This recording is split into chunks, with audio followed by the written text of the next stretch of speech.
Midas. Midas, king of Phrygia, was rich above all men in the world. Yet, like others who have much, his heart was set on more. Once he had the chance to do service to a god, when in his garden he found old Silenus, who, strayed from the train of his patron Dionysus, had laid down here to sleep off a drunken bout. Midas supportively bound the wandering reveller with roses, and, after filling him with the meat and drink he loved, took him back to the god of wine.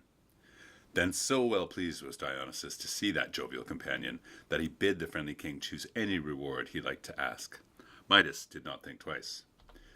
"Grant me this boon, then," he cried eagerly, "that whatever I touch may turn to gold." "So be it," laughed the god, pledging him in a cup of wine, and Midas left his presence exulting to know that henceforth his wealth was boundless. Impatient to test his new given power, as he walked through the woods he tore off a twig, and lo, at his touch it had turned to yellow gold. He picked up stones from the path, and they too became pure gold, and every clod he handled was at once a glittering nugget. He grasped an ear of corn to find it hard as gold, and when he plucked fruit or flowers, they were like the apples of the Hesperides, so that soon his attendants went groaning under the burden of gold he gathered on the way. Weighed down by his golden robes, he himself would fain have been borne along, but when he mounted a mule, it stood a lifeless image, and the litter on which they laid him was too heavy for the strength of all of his men.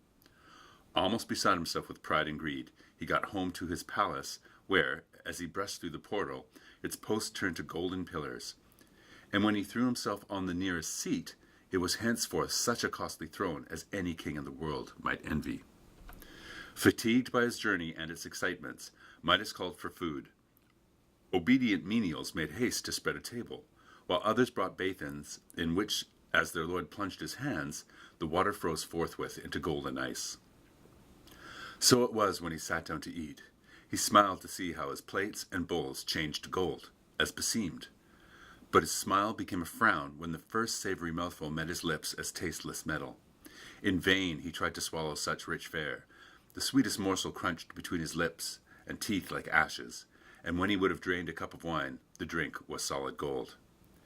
Tormented by hunger and thirst, he rose from that mockery of a banquet, for once envying the poorest kitchen boy in his palace.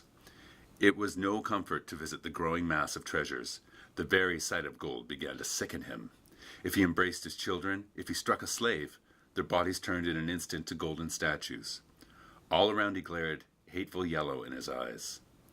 It was a relief when darkness came to hide that now abhorred wealth.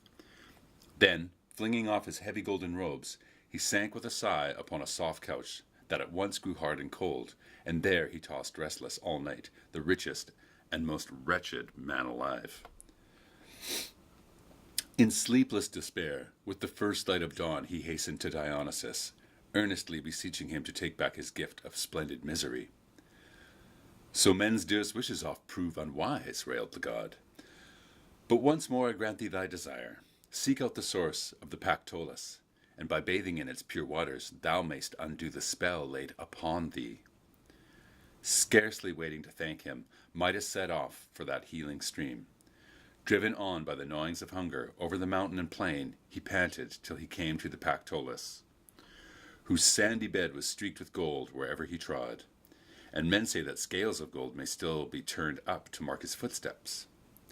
When he reached the cool fountain and hurled it into his fevered body, the crystal water was stained as if by gold. But no sooner had his head plunged beneath it than that final gift was washed away, and to his unspeakable joy, Midas came out able to eat and drink like other men.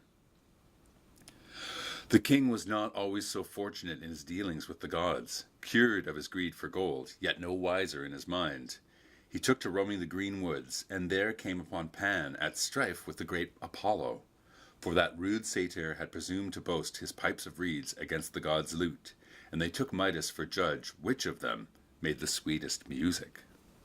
After listening to their strains, the dull-eared mortal gave judgment for Pan. Then Apollo, in displeasure, punished him by decking his head with the ears of an ass. Even as the Muses spitefully turned the daughters of Pyrrhus into birds, when these mortal maidens would have contended with them in song on Mount Helicon. The first pool into which Midas looked showed him how shamefully he had been transformed, but this time he could hope no favor from an angry god. Slinking into his palace by night, the king would have hid from all that he bore those long hairy ears. His head he kept wrapped night and day in a turban, such as makes a shield against the sun for men of the hot east. None knew why Midas was thus arrayed, save only his barber, to whom he could not but disclose the truth, binding him by oaths and threats never to breathe it to human ears. But the barber, for his part, could not bear the weight of such a secret which he must not tell.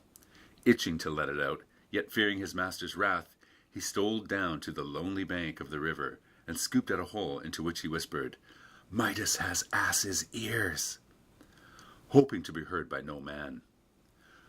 But where he had opened the ground, there grew up a clump of reeds that, as often as they were stirred by the wind, kept on murmuring, "Midas has ass's ears."